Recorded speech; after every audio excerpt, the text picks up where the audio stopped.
Hello, welcome to the update for all of Moorings Park that we're taping late in the day on Thursday, July 30th. It's been over 3 weeks since Ross and I have done one of these COVID-19 updates. We're going to have a similar agenda today. I'll start by giving you a business update through June 30th. It's going to be a tale of 2 quarters, the first quarter and the second quarter. Then we'll do a COVID-19 update. I'll start, and Ross will finish and include an update on our protocols. Then Ross will also provide a hotwire update, and then we'll close. The business update is going to be a recurring theme from the last couple of presentations like this we've done. We have challenges in operating performance, maybe not so many challenges in investment performance through 6:30. As a result, I'm going to take them in reverse order this time, talk about investment performance. As you know, we have a conservative investment portfolio with a target of 50-50 split between stocks and bonds. In the first quarter, when stock indexes tanked, we outperformed them. In the second quarter, when the stock indexes soared, our conservative portfolio didn't capture all those gains. But when you add it all up over the first 6 months, our return was 0.06% negative. Less than 1%, almost 1/20th of 1%, 6 basis points of a loss from investments in the first 6 months. If you go over a longer period of time, we've had more consistent returns. Our 3-year return ending June 30th was 5.3% per year. Our 5-year return, 5.41%, and our 10-year return up 5.96%. Of course, we know past performance is no predictor of future returns, but we had that tough first quarter, and we got all of the unrealized losses back in the second quarter. Operating performances. After the first quarter, we were $136,000 ahead of budget. In the second quarter, as we've talked about in here before, we missed budget by $972,600. Leaving us $836,000 and change worse than budget through the first 6 months. Still, even with that miss of the budget, we managed to do slightly better than break even for operating margin. And as we've said, we can sustain this, even the second quarter performance, which was slightly positive for some time. But I'm going to go into the weeds here a little bit for those that are interested so you can understand what happened between the 2 quarters. We've said that IL census, AL census, and Chateau are all behind plan. In the first quarter, our margin operating revenue was $17.4 million. In the second operating quarter, it dropped to $15.6 million. That was a 5.58% drop. I don't want to bore you, but I'm going to dig a little deeper into the weeds here. If you take out the Chateau and look at every other source of revenue we have, assisted living, independent living, and home health, all of them were slightly down. Home health was slightly up. But everything but the Chateau, we had $13.6 million worth of revenue in the first quarter and $13.3 million worth of revenue in the second quarter, a 1.1% drop quarter over quarter. In IL, census is actually slightly up. But the reason revenue is slightly down is ancillaries like catered events, personal training are really basically at zero during the second quarter. The Chateau, it's a little bit more significant. We had $3.85 million worth of revenue in the first quarter, and it dropped to $2.3 million in the second quarter. That's a 25.2% drop. Remember, in the Chateau, we have 2 services. We have the skilled care and the long-term. Long-term is the residents that are life care that end up there for an extended period of time, and also private pay. That really didn't change much quarter over quarter. It was really the skilled care, which requires a qualified hospital stay, usually of 3 days or more, and it's paid by Medicare, where we saw the biggest drop. We had 42 skilled in January, and it dropped all the way down to an average of 11 in May, and was back up to 22 in June. We're not unique with that significant drop. We actually got a stimulus check in the second quarter that totaled $792,000. We have not yet booked it into revenue. The reason for that is the rules for accepting it have not been determined. They were supposed to be determined by this date, Now they say that we'll know the rules by August 31st. We're not going to take any of that money into revenue until we can understand exactly what the rules are for accepting it. But we also expect more stimulus money as this continues, and of course it's in some of the bills that they're talking about now. But I do want to get out of the weeds a little bit now and look bigger picture. 5 key points from our financial performance. Number 1, we're off budget, but we have a positive operating margin in the second quarter, and we can sustain that for a long time. 2, Chateau was a significant revenue loss quarter over quarter. We've been reducing our reliance on the Chateau strategically by making it a lower and lower percentage of our overall revenue for over a decade now. That was extraordinarily helpful in this second quarter. We do expect the skilled services, the post-hospital Medicare, to return. We don't know exactly when that'll happen. We expect it to be a higher acuity. Acuity's been rising every year in the Chateau. We expect that to maybe accelerate now. So we still believe that we're dealing with a short-term disruption, but we are starting to do some contingency planning just in case. Number 4, the partners have been amazing. That performance to eke out an operating positive margin, I mean, you look at everywhere, in dining and wellness and housekeeping, everywhere. Thank you so much. And I think we owe a big special thank you to the partners in the care areas, Orchid Terrace, Oakstone, Mangrove, and especially the Chateau. What you're doing there, where it really is the front lines of battling this disease, it's being seen. What you're doing is needed, and it's appreciated not only by us, but by the residents that are residing there and the families. 5, with the help of the foundation, we've done our best to keep our partners whole and still eke out this positive operating margin. So generous what you did to help the partners when we were experiencing this loss. We expect to continue to eke out small operating positive margins even in the middle of this pandemic. Now I'm going to go on to some COVID-19 statistics, and I use the Johns Hopkins site for the first part of this, where you can get data on testing penetration, cases, and deaths by population. And then you can sort it state by state. Florida now is 17th in per capita testing with 16,340 tests per 100,000 of population. We're 4th, unfortunately, in moving up in positive cases, 2,075 positive cases per 100,000 of population. But we're 24th and actually moving down. We were 21st about a week ago in death ranking, where it's 28.7 deaths per 100,000 of population. And our 28.7 deaths per 100,000 of population in Florida is about 1/6 of the leaders in death per capita, New Jersey and New York, which are experiencing about 178 and 167 deaths per 100,000 respectively. In Florida, new cases are elevated, but they have come off of their peak. And I'm not going to show you any data for the state, but I did want to show you some data points locally. So I'm going to pull up a slide here real quick, and I'm going to go over so I can show it to you. And what I have here at the top is the 5-day moving averages of new cases in Collier County. And we know about the news as we got into this July 13th and July 14th time frame. We were really seeing elevated numbers. But really, over the last 2 weeks, the numbers have dropped down. As we get to the end of July, the 5-day averages are less than they've been for the entire month of July. So while the cases are still elevated, there's definitely a positive trend going on there. The bottom slide is the number of people in Naples Community Hospital Health System being treated for COVID-19.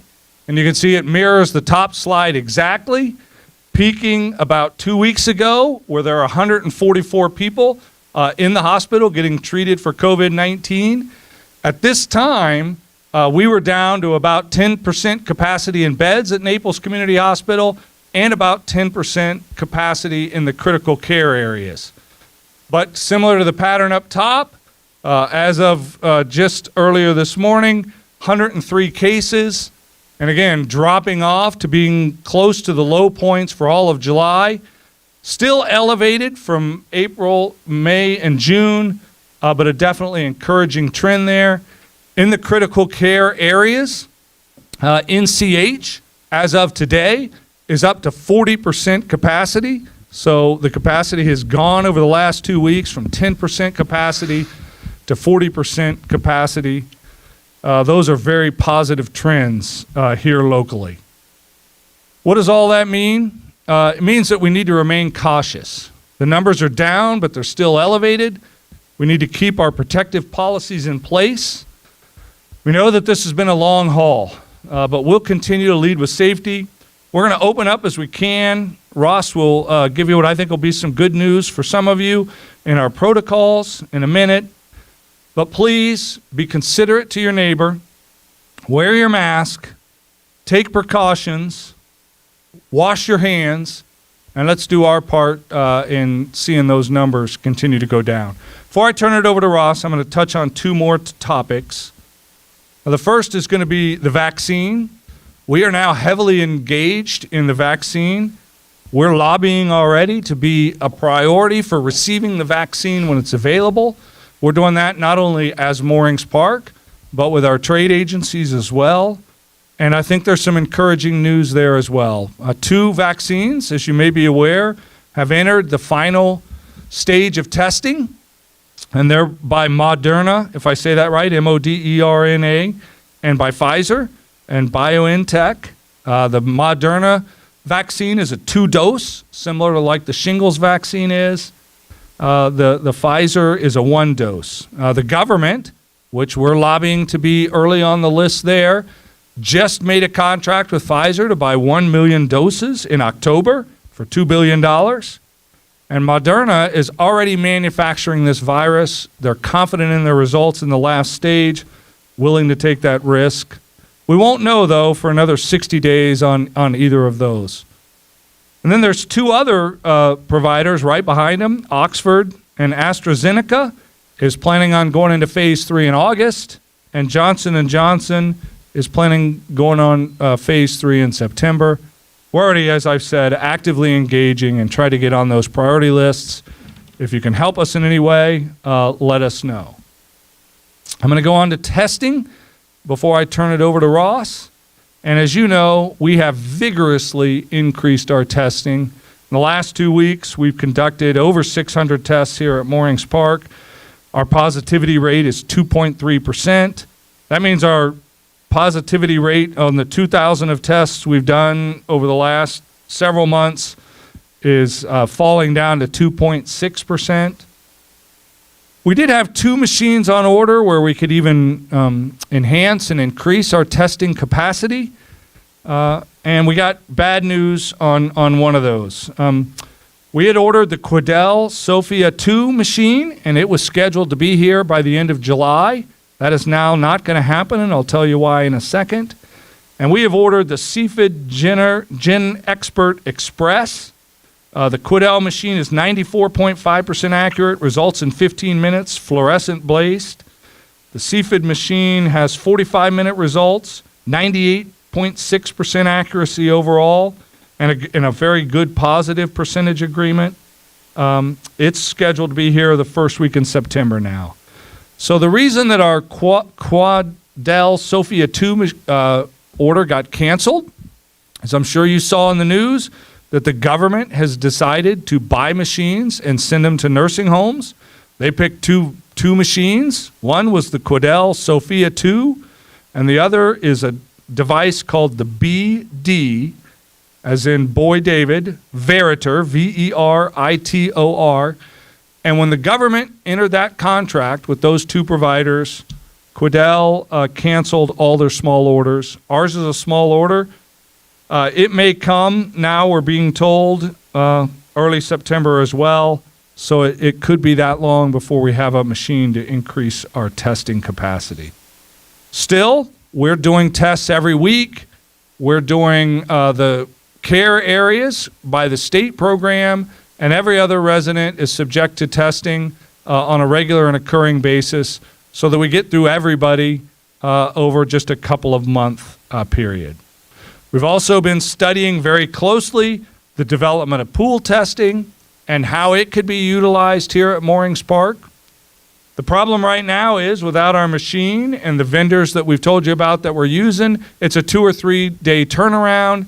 So pool testing becomes a 5 or 6 day turnaround at minimum, not considering all the logistics, before you can identify a positive case, get them off the campus, begin to do the interventions that you need to do to keep them safe. So in conclusion, the results are very good.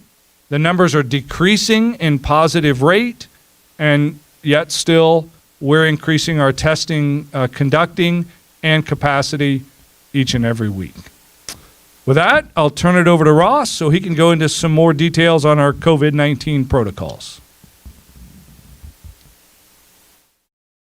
Good afternoon, and thank you, Dan. I actually have relatively brief remarks for this particular update. The topics I'd like to address, I'd like to just follow up on the personal protective equipment momentarily, followed by a brief discussion on activities. I have some news that I'd like to broadcast during this session on dining operations. And I have some additional remarks that go beyond what's been put out already in memo format on Hotwire. And then lastly, I just have a brief remark about Moorings Park Grand Lake. First of all, on the issue of personal protective equipment, I only want to reinforce and echo Dan's comments. The participation rate has really changed significantly throughout our environment at Moorings Park Institute. It's nothing short of impressive. Resident participation, certainly our staff or our partners, and also that of the contractors coming on the campus. I will be the first to admit that it has been somewhat of a learning opportunity for those who weren't initially supportive of this, particularly those contractors that were continuing to do business. We took a very firm footing position with this, and we now have what I would say would be well up into the high 90s. And in fact, when they come on the campuses, they are wearing the proper protective equipment, and occasionally we still will find somebody slip. But I see rarely any other location, at least as I get around, that is so compliant. Why is this significant? Well, if you listen to the statistical data Dan gave you, it's actually relatively positive today. Yes, the numbers are still high, and yes, Florida is still a significant hotspot geographically in the United States, but the curve is definitely heading in the right direction for us. But if you look at the zip code of 34105, and you look at the number, the positivity rate, and the total number of cases, it is absolutely amazing when you compare to the surrounding areas on 3 sides of where Moorings Park communities are located, to the south of us, to the north of us, and certainly to the east of us. And so we fall within this pocket, and the numbers absolutely plummet. And I believe, and I think the science could prove out, that that is because we have such a strong participation rate. It's because of the reinforcement of precautionary measures and also the availability of PPE. That has made a difference. And yes, we've had some positive cases among our staff and even a few residents. The numbers are relatively low, comparatively speaking. But even with that, we have not had, and we hope to continue to proceed in this direction, we have not had any type of widespread of this particular virus. And I think the adherence to these precautionary measures is the key reason behind that. We have added one additional measure throughout all of our communities. We have about 70 elevators that are located on all 3 campuses. We have listened and taken feedback from our residents. One of the concerns was that the elevator keys or buttons are touched throughout the day, so there's contact by all kinds of different hands. We hope people use hand sanitizer, but still the vulnerability is there. So we have installed some wipes that are located in a canister. These are not the most aesthetically pleasing or attractive type holders. They're not there permanently. This is a temporary solution. And these wipes are not hand wipes. They're not designed to wipe your hand or your face. They're actually designed to wipe flat surfaces. So if you want to draw one of these wipes and wipe off the buttons before you push it, that's certainly what they're there for. We've also placed small waste containers inside each elevator, and you can dispose of the wipes there, and we'll take those waste containers out on a recurring basis. Just a simple thank you from me to everyone out there, those who call Moorings Park their home and those who call Moorings Park their place of work. I can't thank you enough for your participation and your willingness to support this. It means a lot, and it's made a difference.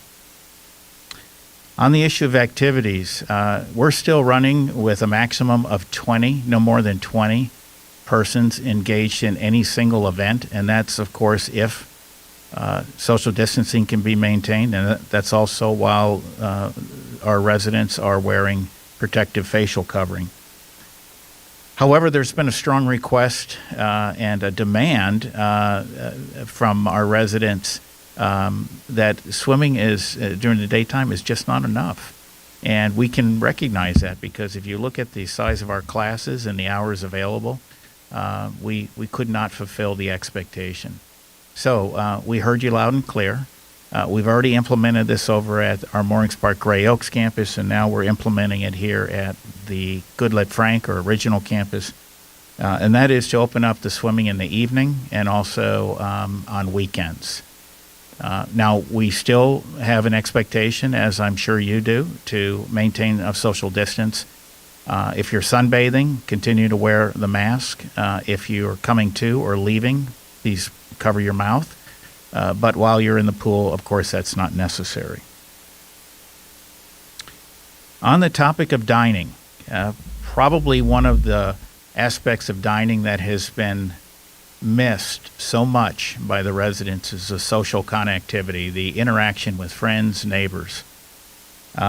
We simply could not support this while we were in the throes of COVID and hitting some of those high numbers. It just was not prudent on our part, particularly with the potential for greater spread. But things are looking better, and we also know that we virtually have no spread from resident to resident on the campuses. Because of that, effective next Thursday, which will be August 6th, we will go ahead and promote the use of 4 chairs per table, which means that couples can dine together and make reservations on Resi or call it in. We still cannot go beyond 50% maximum capacity, 50% of the maximum capacity of that environment. So 50% of the maximum capacity of the 105 or the Vines Restaurant or the Park Grill or Clubhouse. So we're limited to that by state protocol right now. However, we had been maintaining a distance between people, so only 2 to a table. We're going to change that now effective next Thursday, which is August 6th. This will be done on both campuses. The issue of reopening Sandwedge has also hit our radar. It's apparent that there's a strong interest in doing that. So I just started dialogue with our Vice President of Dining Operations today, and I'll be talking with Jordan either today or tomorrow about the opportunity to reopen Sandwedge with limited hours. We'll work through that and find out what's best. We'll also talk to the food committee. I want to sneak in a quick comment about Grand Lake before I hit the final topic of Hotwire. We have just, as a matter of fact, today I received a text that our last resident for Phase 1 just moved in to Moorings Park at Grand Lake. And normally that may not be all that significant because we're building Grand Lake by phase. But what makes it truly unique is that all of the residents are currently in phase one, including the couple that just moved in as of yesterday or today. They moved in under the COVID-19 environment. And it's really amazing the success that a brand new community and the teamwork that has evolved to allow residents to move in during this particular challenging period. That means that all the moving personnel had facial covering on, wearing gloves, constantly keeping distance from people, and then still trying to position furnishings inside of homes and making sure that it's a relatively positive experience for people moving into their new home. So I commend the Grand Lake team. I commend the team under Jordan's leadership for maintaining such a clean and low activity environment. Low activity meaning that we've almost had no cases, just a couple over there, and it's absolutely amazing if you think about it, the number of people who come in and out of that campus. And then also, as Dan mentioned, the hard work done by our Chateau team and everybody here over at the original campus as well. The last topic, and I'll be relatively brief about this. Normally, a capital improvement really would have no place in this briefing because it's mostly about the virus. But this is relevant because it's really the only large, what I would call significant capital project that is ongoing that really touches all three campuses and would normally create a vulnerability during a time of pandemic. So the topic is hot wire.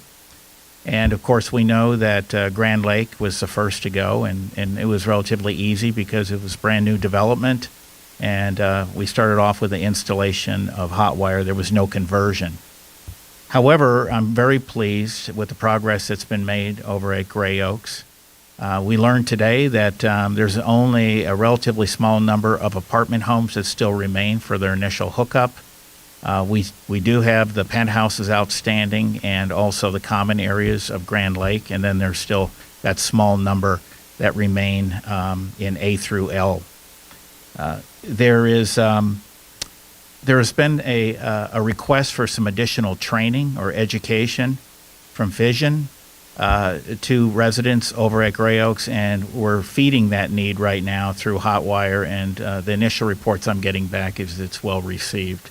The reason I bring that point up is because this is an outside company who is being very mindful of precautionary measures, but to provide that additional training in person, of course, requires close contact. So it's just something our residents who choose to go down that path need to be mindful of and well aware of somebody coming into their home. On the Goodlette Frank campus, on the original campus, we've also made great progress. Specifically, all of the fiber that was necessary to gain connectivity for each home, that's been pulled. We have a little bit more to go. By August 12th, we should wrap it up for each of the buildings. And then by the end of August, by August 31st, all of the underground conduit will have been laid and all the fiber positioned into that conduit. And at that juncture, we'll start to make contact with each of the residents on the original campus and go through the same exact exercise or process, if you will, that we did with Gray Oaks, where we contact, and this is Hotwire who will make the contact. They'll set up an appointment. They'll come in with one or two technicians, and they'll hook up all the equipment and go through the details of Hotwire. This has been a lengthy project so far. We knew it was going to be lengthy, but when complete, it'll make a significant positive effect and influence on the entire organization. Thank you for your patience on this. I know it's been a long haul. We're not done yet. As a matter of fact, for the original campus, this will probably run its course to the end of the calendar year, but nonetheless, it's a great investment. That concludes the remarks I had on this particular videotape. Again, thank you very much for your support and all that you do, and thanks to our residents for supporting our partners. Back to you, Dan. Thanks, Ross, and thanks for your leadership as always. I just want to close by saying we now know we're in this for the long haul, and I know from conversations, your wellness teams, your activities teams are doing their best in this new environment to find creative ways to stay engaged. But if you have ideas, really do reach out to Jordan, reach out to Celeste, reach out to Ross or I, reach out to Katie over at Grand Lake, and give us your ideas. I know many of you will be thrilled and excited about the four-top dining. I think some of the others of you will perhaps think it's too fast, too soon. We're really doing our best to balance giving you all of the opportunities to engage that we possibly can while maintaining safety. If you're not comfortable with a four-top, you have every right to tell your fellow residents, I'm not comfortable, please ask me again in a little bit.